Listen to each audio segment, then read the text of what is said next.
মিয়ানমারে ৭.৭ মাত্রার ভূমিকম্পে কেঁপে ওঠে বাংলাদেশ, থাইল্যান্ড, চীন, ভারত সহ ৬টি দেশ।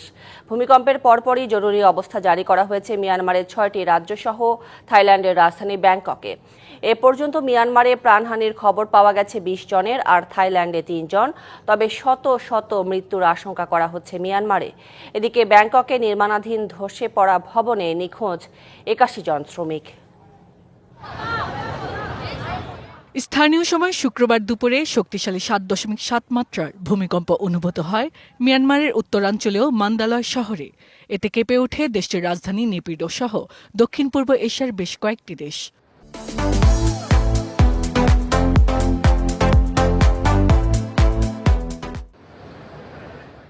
মার্কিন ভূতাত্ত্বিক জরিপ সংস্থা বলছে, ভূমিকম্পটির উৎপত্তি স্থল মিয়ানমারের সাগাইং শহরের ১৬ কিলোমিটার উত্তর পশ্চিমে, যার গভীরতা ছিল ১০ কিলোমিটার। ১২ মিনিটের ব্যবধানে ৬.৪ মাত্রায় দ্বিতীয় দফায় আরও একটি ভূমিকম্প আঘাত হানে একই অঞ্চলে।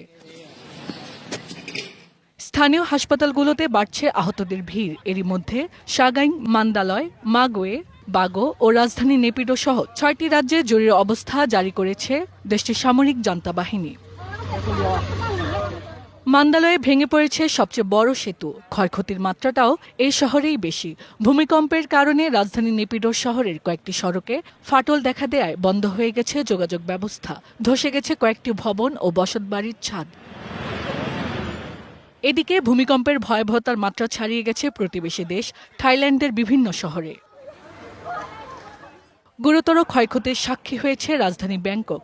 কম্পনে মুহূর্তের মধ্যে পুরোপুরিভাবে ধসে গেছে চাতুচাক জেলার ৩০ তলা একটি নির্মাণাধীন ভবন। কর্তৃপক্ষ বলছে, ধ্বংসস্তূপের নিচে আটকা পড়ে আছেন বহু শ্রমিক। শক্তিশালী এই ভূমিকম্প অনুভূত হয়েছে লাওস, চীন, ভারত ও বাংলাদেশে। Hasna Akter, DBC news desk.